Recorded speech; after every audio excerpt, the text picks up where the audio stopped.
আমরা এসেছি জেসমিন আপুর কাছে। আপনার নাম জেসমিন না? জি। তো আচ্ছা, এর আগে আপনারা আপনার ফেসটা দেখেছিলাম, আজকে আপনার মুখোশ বাঁধা, এটা একটু কারণটা বলুন। এটা আমি সেদিন যত বাসায় ছিলাম এলিগা ফেস দেওয়াইছি, হেজাব বান্ধা ছিলাম, অন্ত আমি বাইরে আইসি লিগা মুখোশ উড়াই না, আমি বাইরে কোনো সময় উড়াই না। বাহিরে আপনি সবসময় পর্দা করেন, আমরা বাসায় ছিলাম দেখে আপনার আপনার ফেসটা আমরা দেখেছি। আচ্ছা যাই হোক, একটা ভাই আপনার কাছে এসে সরাসরি আমরা আসলাম, কথাবার্তা বললাম, মানে আপনার কাছে এসে শুধুমাত্র কোনো স্বার্থ ছাড়া আপনাকে 3,000 টাকা অনুদান দিয়েছে আর কি। এই যে টাকাটা আপনি একটু নেন, একটু বলে নেন।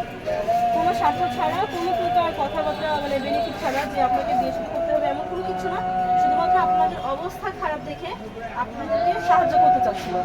হ্যাঁ, সেজন্য আপনার টাকাটা দিয়েছে, দেখুন টাকাটা ঠিক আছে কিনা। ভাইটি আমাদের সরাসরি দিয়েছে। সে কোনো প্রকার এখানে তার স্বার্থ নেই। আমি আবারও বলছি, আপনাকে দেখেছে, আপনার পরিস্থিতির কথা মানে সে দেখুন যে আসলে আপনি ঠিক কিনা। তো সে সরাসরি এসে আপনাকে টাকাটা দিয়েছে, তো হেল্প করেছে। তো ভাইটির উদ্দেশ্যে যদি একটু, তো আপনি তাকে কি বলতে চান? সে তো আপনাকে টাকাটা দিয়েছে।